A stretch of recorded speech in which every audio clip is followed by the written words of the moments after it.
Abrir as nossas Bíblias na carta de Paulo aos Efésios, capítulo de número 1.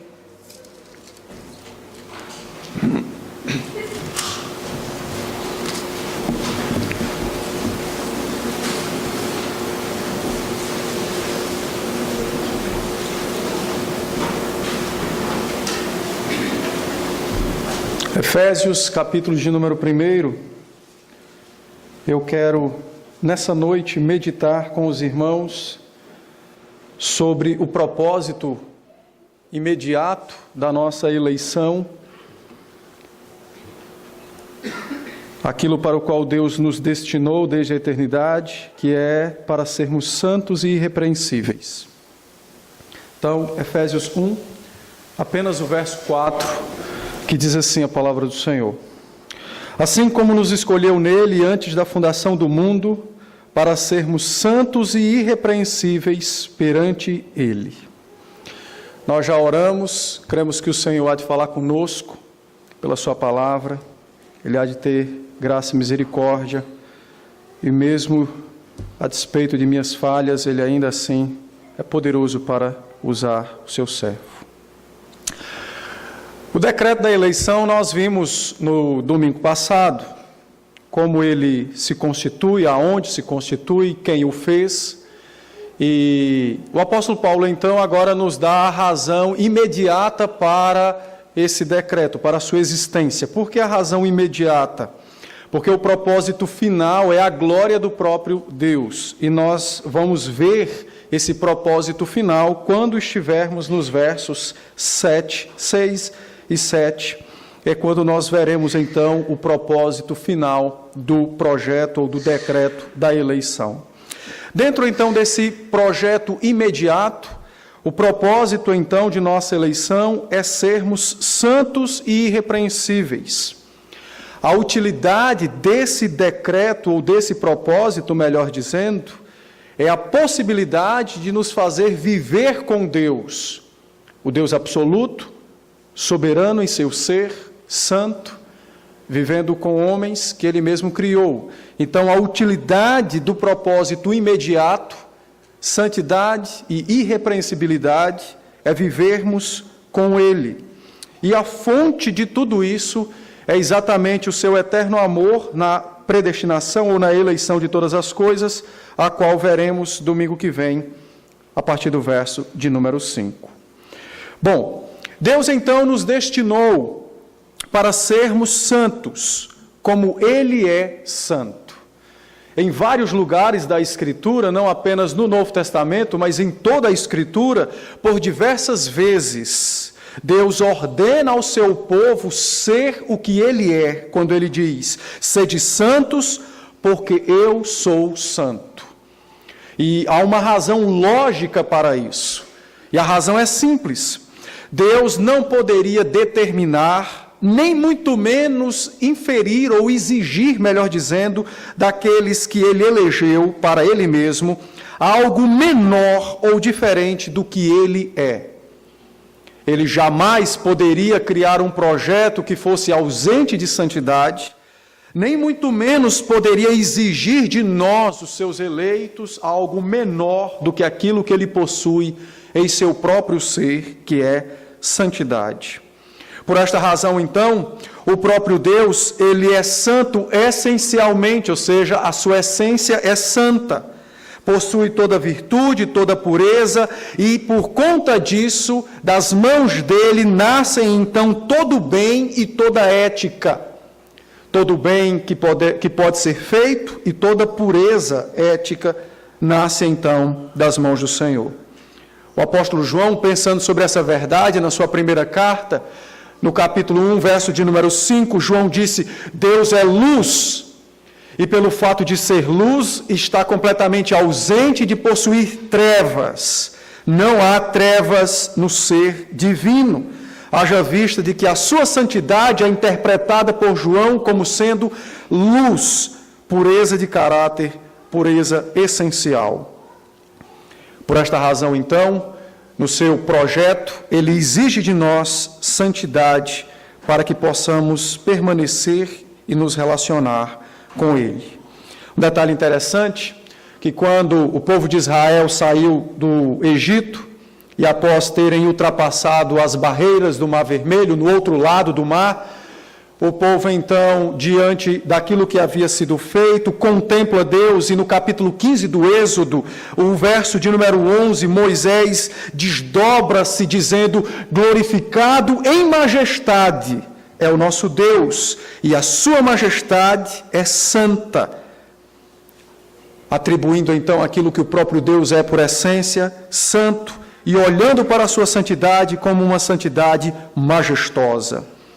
O próprio profeta Isaías, no capítulo 6 de sua profecia, no verso 3, quando contemplou a visão dos céus, não encontrou outro adjetivo a dar a Deus a não ser santo, santo, santo é o Senhor dos exércitos.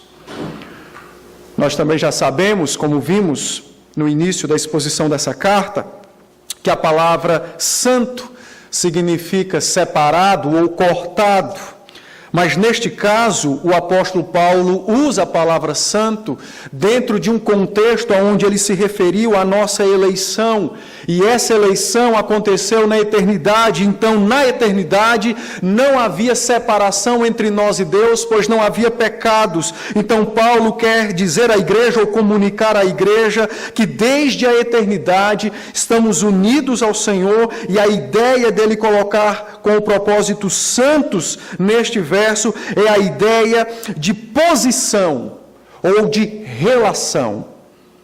Os santos, os crentes, eles estão numa posição de santos diante de Deus, numa relação com o Deus Santo. Por esta razão, eles podem assistir à sua presença e se relacionar com Ele. Não havia, então, queda, separação na eternidade. Quando ele usa essa palavra, indicando então que esse propósito de sermos santos nasce desde toda a eternidade, a ideia é de uma posição. A qualidade dos crentes ou dos pecadores alcançados por Cristo diante de Deus é a qualidade de santos. Eles podem sim assistir à presença do Deus bendito. É bem verdade também que dentro dessa posição de santos, mesmo que a queda tendo acontecido e mesmo que os seus efeitos tenham advindo sobre nós, entretanto, isso não alterou essa posição. Em toda a Escritura nós vemos a relação divina de santidade entre Deus e o seu povo, e a exigência de sermos santos para com o nosso Deus. Na construção do tabernáculo, quando Deus então orienta as roupas que deveriam ser portadas por Arão, há um detalhe magnífico naquela descrição das roupas. O turbante que Arão deveria possuir e andar no meio do povo, ele tinha uma placa, uma lâmina de ouro puro, e nela estava inscrita santidade ao Senhor. Haja vista de que o povo deveria olhar para ele exatamente como aquele que vos anunciava o que haveria de vir por completo e que traria perfeita santidade aos que esperam pelo santo manifestado em carne, o Senhor Jesus Cristo. Êxodo capítulo 28, os versos de 36 a 38, nos revelam esta verdade. O apóstolo Paulo, pensando sobre esta verdade da posição de santos, de como os crentes são santos e se encontram e se relacionam com o Deus Santo, escrevendo então aos Hebreus no capítulo 12, no verso 14, Paulo diz: sem santidade é impossível ver o Senhor. Apesar de muitos questionarem esse verso, comparando-o com a eleição, a ideia apostólica do apóstolo Paulo é tão somente mostrar que os eleitos foram destinados para a santidade. A fonte da santidade é a eleição, a escolha divina. O que infunde em nós, o que aplica sobre nós ou em nós a santidade é o Espírito de Cristo, que se utiliza do sacrifício e da obra do próprio Senhor Jesus. A santidade, então, trazida aos crentes para que estes apresentem, portem-na, vivam-na diante do Senhor, é uma resposta de gratidão ao Deus que os elegeu. Os crentes, então, estão numa relação de santidade com o Deus Santo. Há um pastor muito conhecido chamado F.F. Bruce, comentando sobre essa temática da posição de santos, do relacionamento que Deus possui com os seus eleitos. Ele então disse que a santificação é o começo da nossa glória. E a glória ou a glorificação é a santificação completada, quando de fato e de verdade os crentes assistirão plenamente diante de Deus, sem nada ou sem ninguém que possa interferir neste relacionamento. Os crentes, então, têm uma posição de santos diante do Deus Santo. É bem verdade também que nesse texto que nós estamos considerando, o verso 4 da carta dos Efésios, quando Paulo diz que Deus nos escolheu para sermos santos e irrepreensíveis, há um contraste que Paulo usa. Quando ele fala da nossa eleição, ele usa o verbo no passado, mas quando ele fala do nosso propósito, ele usa no presente infinitivo. E a ideia é exatamente de mostrar que desde a eternidade o desejo divino é para a nossa santidade. E essa santidade será cumprida efetivamente nesta terra e no porvir, de maneira que não haverá nenhum tempo da nossa existência que nós não sejamos santos. É o que Paulo nos diz ao fazer esse contraponto entre os dois verbos. Mas nós sabemos que essa posição de santos, ela custou o sangue precioso do Senhor Jesus Cristo, o Santo de Deus. É bem verdade, devemos nos lembrar que desde o início desse decreto, ou do início desse projeto, Satanás, insatisfeito e corrompido pelo seu orgulho e soberba, atentou contra Deus e contra nós. Planejou e arquitetou algo que pudesse interferir nesse propósito imediato da nossa eleição, que é a nossa santidade.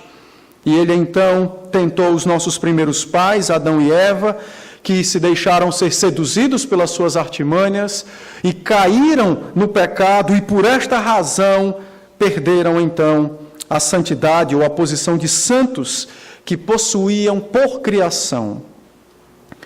Jesus Cristo, então, vem a este mundo para resgatar esta posição e devolvê-la a nós por meio do seu sacrifício e da sua morte bendita na cruz.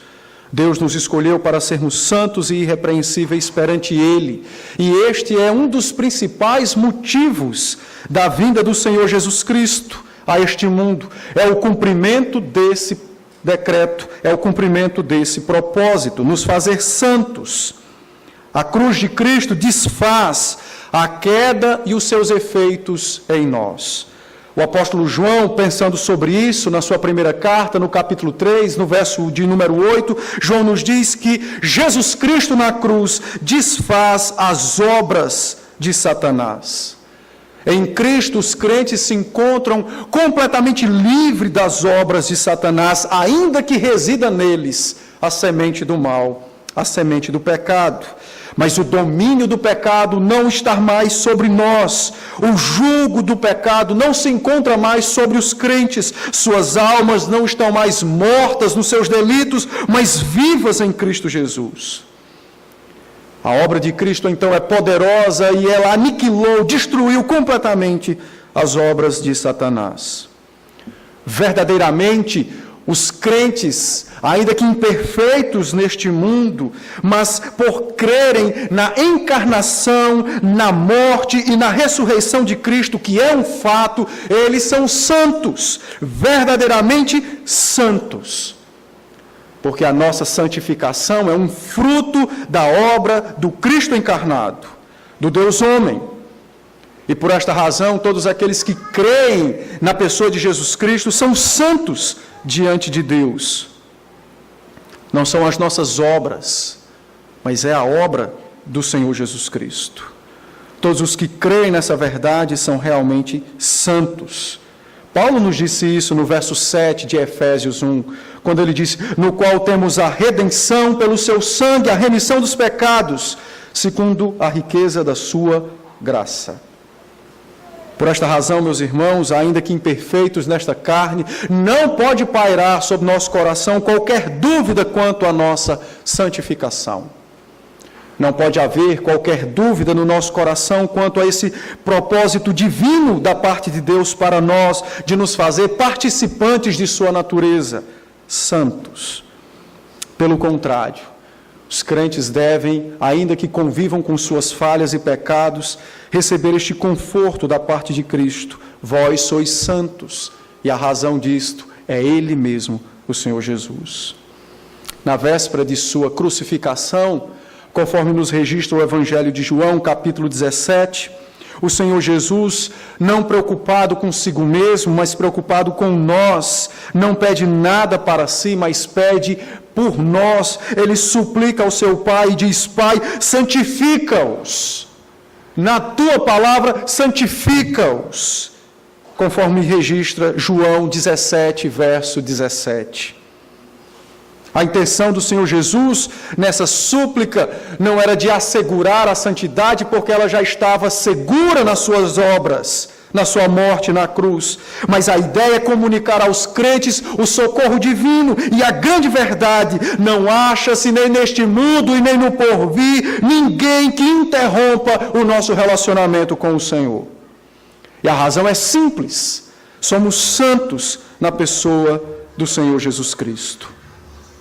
Calvino disse algo belíssimo acerca do nosso relacionamento com Deus e da nossa santidade, quando ele disse: não é propriamente as obras que Deus olha nos crentes, mas é a graça dele, Deus, nas obras dos crentes que Deus então busca encontrar. Não são as nossas boas obras, não é o que fazemos que diz que somos santos, mas a graça de Cristo em nós e no que fazemos. Isso diz sim que somos santos. Esta posição de santos, da qual nós possuímos pelo sangue bendito do Senhor Jesus Cristo, que custou então a sua vida na cruz do Calvário, deve conduzir cada um de nós àquilo que nós entendemos como santidade existencial, que é a vida do crente no exercício da santificação. É o nosso dever, como diz Paulo, escrevendo aos Tessalonicenses: desenvolvei a vossa salvação. O nosso dever, então, como santos, é de viver em santidade. Paulo nos diz: fomos escolhidos no Senhor Jesus antes da fundação do mundo para sermos santos e irrepreensíveis perante Ele. A junção das palavras separado e sem mancha, que santos é separados, irrepreensíveis é a palavra que implica sem mancha, sem nódoa, sem marcas. A junção das duas aponta para uma santificação interior e exterior. A interior é aquela que é infundida pelo Espírito, trazendo a nós os benefícios da obra de Cristo. E a santidade exterior é aquela da qual os crentes vivem e dão testemunho de que possuem Jesus Cristo como seu Salvador. O propósito divino, então, foi separar-nos do pecado, de tal maneira que não haja em nós nem falta, nem mancha, nem por dentro e nem por fora, mas de uma forma completa sejamos santos, tanto neste mundo que não é santo, quanto no porvir. Um detalhe: apesar de ser nosso dever buscar a santidade existencial, desenvolver a nossa salvação, a palavra de Deus em nenhum lugar ela exige de nós que pelas nossas obras sejamos santos. Ela não disse: ore para que seja santo, leia para que seja santo, cultue para que seja santo. Pelo contrário, em todos os lugares da palavra a ordem é: porque vós sois santos, vivei como santos.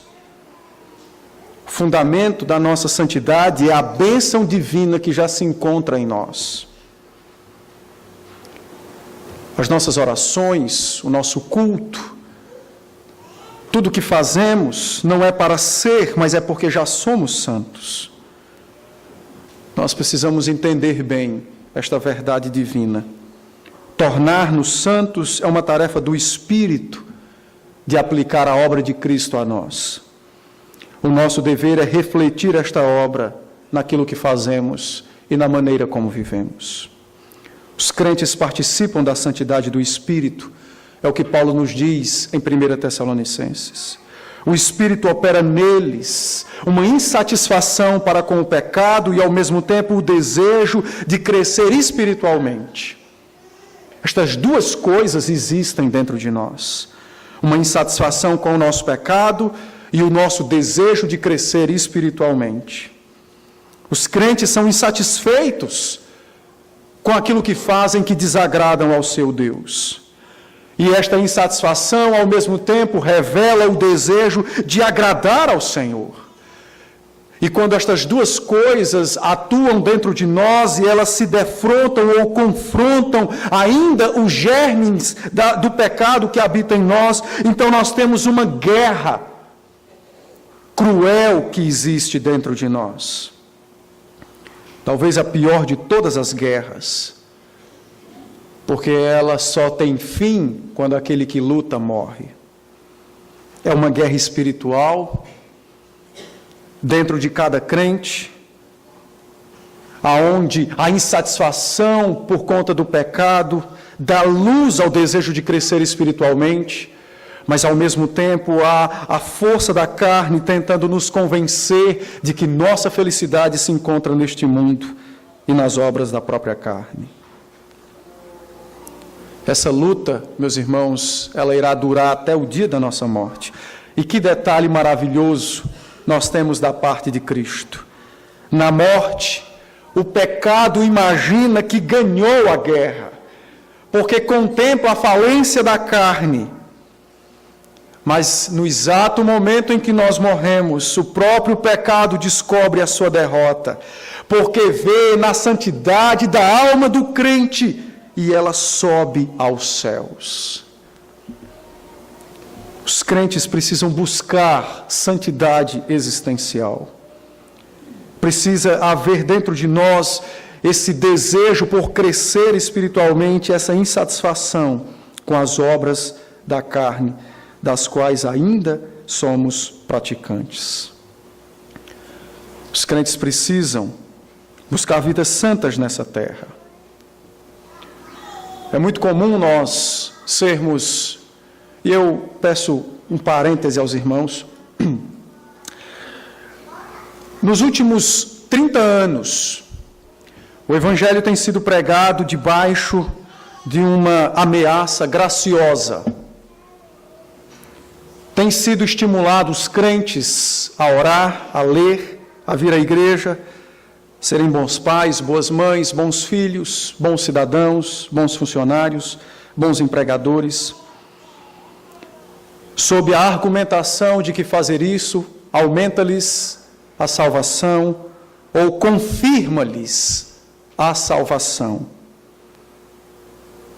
Pessoas se doam, gastam suas vidas para cumprir tal coisa, mas na verdade, no final da vida, elas descobrem que tudo aquilo foi em vão, porque a nossa santidade não confirma que somos salvos. Deus nunca exigiu isso em nenhuma parte das Escrituras do seu povo. Ele nunca exigiu: confirmem sua salvação pelas vossas obras. A nossa salvação ela é confirmada diariamente por Jesus Cristo, que apresenta nos céus as mãos com os furos dos cravos em nosso favor. A vida dos crentes, ela evidencia a salvação, ela não confirma a salvação. Tudo que nós fazemos para evidenciar que somos salvos e não para confirmar que somos salvos. O prazer de ler as Escrituras, o prazer de orar, ele parte da verdade de sabermos que somos salvos, que já somos santos, e não que fazemos isso para sermos santos ou para sermos salvos.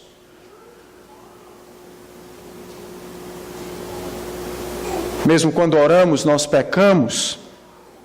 Como alguém poderia confirmar sua salvação?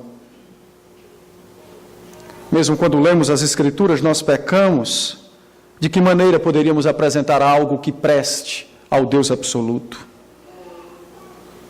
Não há nenhum momento sequer da nossa existência que o pecado que habita em nós se aparte de nós. Jesus Cristo, de forma maravilhosa, não pede, confirme sua salvação. É impossível confirmar a nossa salvação.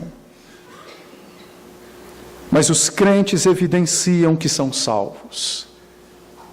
Porque mesmo sabendo que são imperfeitos, eles repetem dia após dia suas orações. Ainda que saibam que seus cultos são falhos, não se ausentam da presença de Deus. Ainda que saibam que são falhos e pecadores, eles confiam na graça soberana do Senhor Jesus Cristo. Nós precisamos entender essa verdade. As nossas obras precisam evidenciar salvação, não confirmar salvação.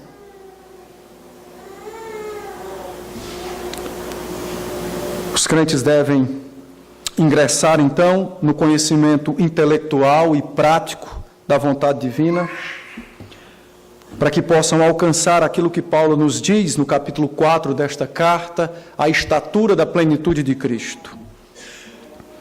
É a nossa meta nessa terra. Talvez alguém se levante e diga: como alcançaremos a estatura da plenitude de Cristo se Ele é perfeito e nós somos falhos?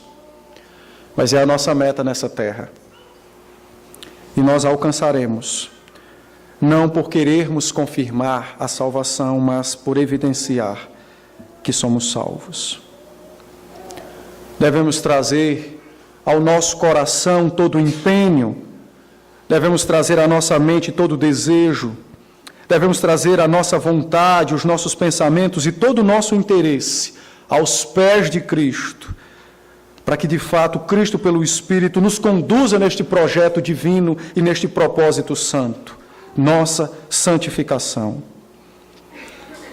E ao tomarmos esta decisão, nós faremos uso dos meios que a palavra nos revelam, de um modo eficaz, que nos acrescerá espiritualmente. Orar, ler, congregar, consolar, sofrer, tudo isso nos fará crescer espiritualmente quando verdadeiramente trouxermos todo o nosso ser para este propósito, sermos santos. Paulo então nos diz, propósito divino é que nós sejamos santos e irrepreensíveis perante Ele, separados e sem culpa, sem mancha, sem mácula, nesta vida, neste mundo. Como isso é possível? Apenas por conta da justiça de Cristo aplicada a nós. Pela obra que o Espírito ministra ao nosso coração. Quando Paulo então diz que os crentes podem, ainda que neste mundo falível e cheio de falhas, e os próprios crentes sendo pecadores, quando Paulo nos diz que nós podemos ser santos e irrepreensíveis em Jesus Cristo, Paulo então está nos dizendo que nós temos a arma mais poderosa para vencer o pecado. Não é a nossa boa vontade, não é as nossas boas intenções, nem é a nossa agenda de levantar de madrugada para orar. Mas é tão somente o Senhor Jesus morto e ressurreto em nosso favor. Essa é a arma mais poderosa que nós temos. E nós a temos. Eu fico imaginando, será que pode haver algum incentivo maior para os crentes se apartarem do mundo do que saber que possuem Jesus Cristo morto e ressurreto por eles? Será que há algum incentivo maior do que este, pelo qual nós possamos ter neste mundo, que nos leve a buscar e a gastar tempo em oração, ainda que saibamos que nossa oração tem sim as nossas falhas, porque somos falhos e no momento de orar continuamos ainda a falhar? Não há incentivo maior do que esse.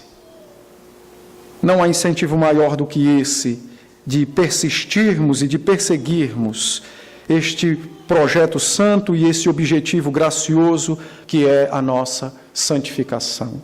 Não há. Os crentes possuem Cristo. A obra de Cristo, Cristo morreu em nosso favor. E nós possuímos Ele, a arma mais poderosa para aniquilar o pecado. Por esta razão, nós podemos crer e viver de modo definitivo que se possuímos o Senhor Jesus, então nós recebemos da parte do Espírito o poder para não mentir, para não roubar. Recebemos o poder da parte de Cristo para não nos irarmos, sejamos nós adultos ou crianças, não interessa a idade.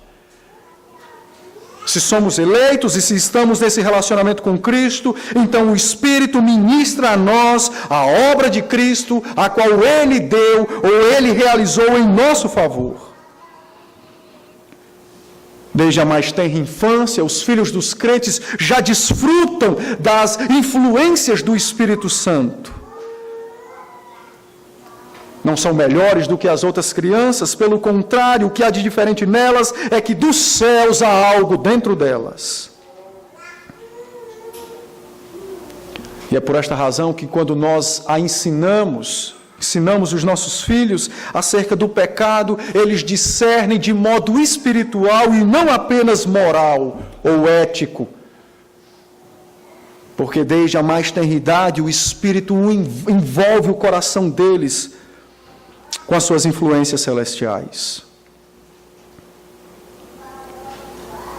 Se possuímos então as obras de Cristo e cremos que nós possuímos, todos nós temos poder da parte de Deus, vindo pelo Espírito Santo, para dizer não aos impulsos da nossa carne. Os nossos adolescentes, por exemplo, não precisam ceder aos modismos deste mundo. Sexo fora do casamento, masturbação, gestos perniciosos, palavreado chulo, comportamento negligente, não podem ceder a isso, a não ser que não haja Cristo em vós. Mas se há Cristo em vós, vocês têm por obrigação de honrar Cristo com uma vida santa, ainda que tenham apenas a adolescência. Isso pouco importa para Deus.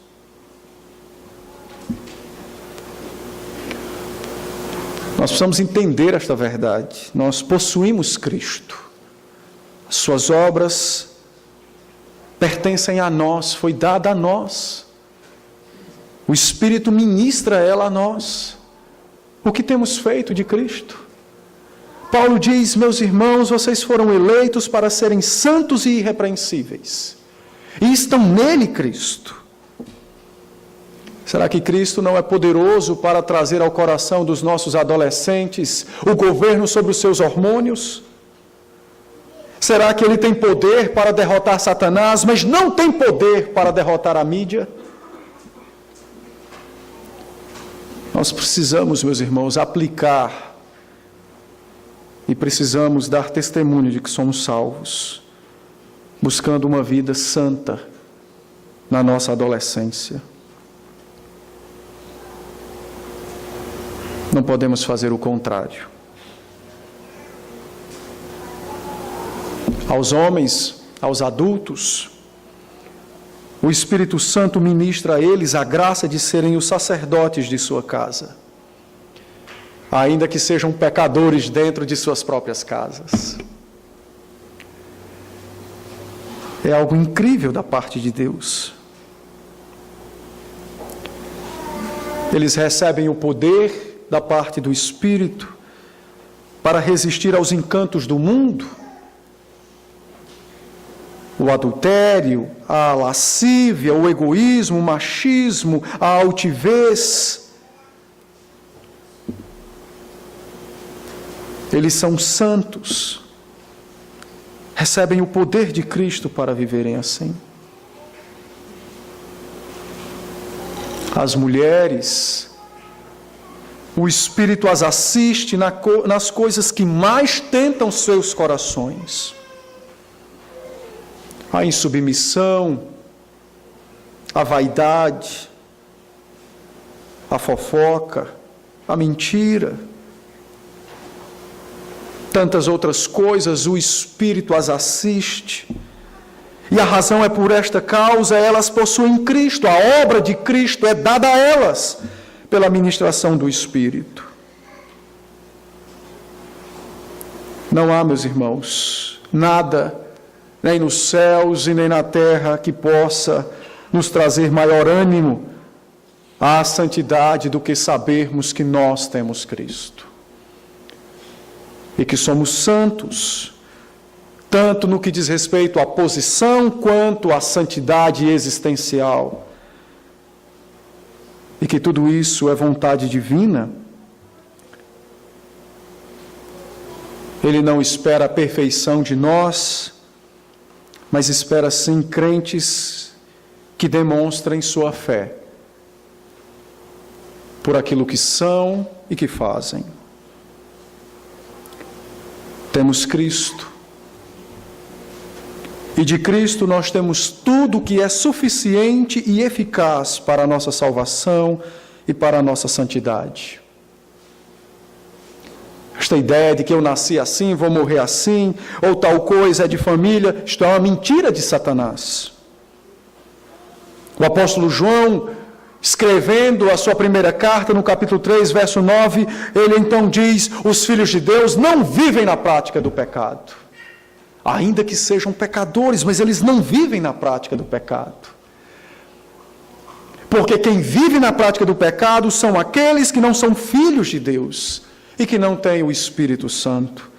Não receberam a obra de Cristo, não possuem Cristo como seu Salvador.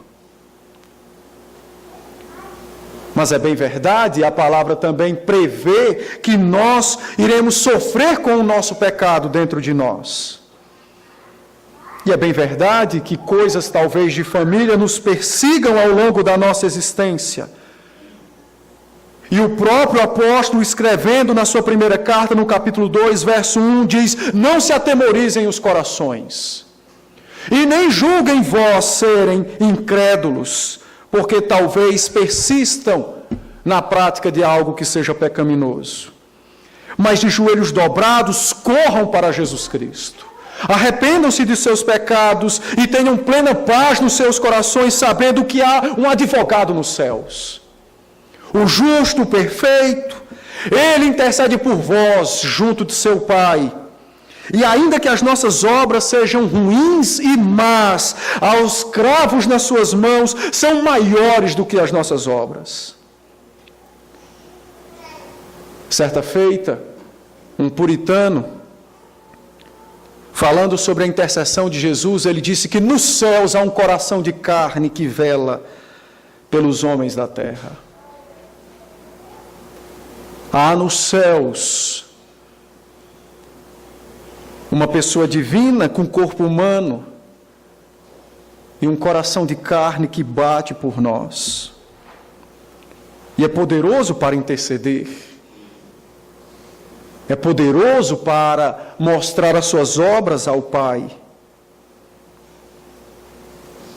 É compassivo e gracioso para nos acudir nas nossas fraquezas e nas nossas derrotas.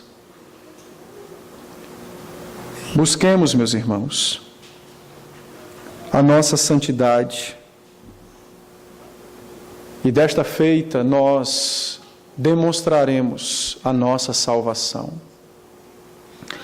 Paulo nos diz que tudo isso é para estarmos diante dele, perante ele, o que significa ter comunhão consciente com Deus, andar verdadeiramente com ele, estar com ele. Nós precisamos buscar isso, é o alvo da nossa vida. É estar menos neste mundo e estar mais com o nosso Deus. Eu quero concluir fazendo 3 aplicações para nós.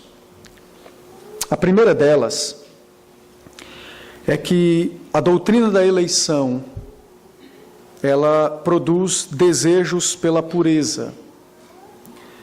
É bem verdade que nós muitas vezes ouvimos pessoas dizer que, se você já é eleito, por que você vai buscar a pureza?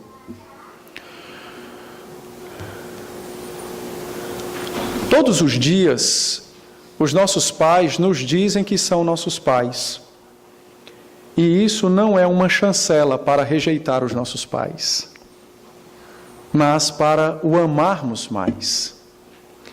Sabermos da eleição não é uma licença para pecar, pelo contrário, é aquilo que nos motiva a querer comunhão consciente com Ele. É pelo fato de sabermos que Ele nos escolheu que nós podemos nos apresentar diante dEle, e não por aquilo que nós julgamos fazer que possa, porventura, agradá-lo.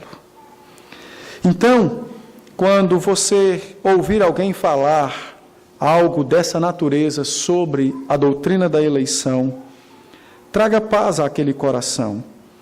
É impossível um eleito ter outro desejo a não ser a santidade.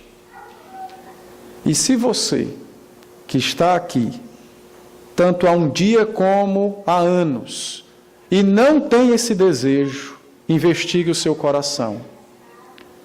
Talvez você esteja precisando que eu lhe apresente Cristo de novo pela evangelização. Os crentes na santidade encontram o correspondente na terra do decreto que foi dado nos céus, a nossa eleição. Não pode haver desejo diferente dentro de nós. Em segundo lugar, quando Deus nos ensina que Ele quer que nós sejamos santos e irrepreensíveis, Ele quer que nós tenhamos plena consciência dessa verdade, Ele quer que nós saibamos que tudo isso nasce na doutrina da eleição, Ele quer que nós entendamos que Ele é santo, e aí então nós temos um dever a fazer. Quando ouvimos falar na doutrina da eleição e vem ao nosso coração o sentimento de segurança e de que podemos pecar, isso se torna uma blasfêmia contra Deus, porque nós estamos julgando o dom divino como um instrumento para arruinar a alma humana. Então, cuidado com isso. Nós não podemos achar que, porque somos santos e salvos, temos plena liberdade para descuidar da nossa vida de santidade. Não. Isso é uma blasfêmia contra Deus. É usar o dom divino como instrumento para arruinar a alma humana. E o apóstolo Tiago, pensando sobre isso, na sua primeira carta, no verso 17, disse que nós nem somos tentados por Deus e Ele a ninguém tenta. Então Deus não nos tenta ao pecado, nos fazendo conhecer a nossa eleição. Pelo contrário, nos comunica graça e misericórdia, nos fazendo conhecer que somos seus filhos, ainda que não mereçamos nada disso. Por fim, nós precisamos entender e também devemos aplicar à nossa vida e não confundir que o dever de viver santos não é igual ao dever de tornar santos. Nós não temos o dever de nos tornar santos.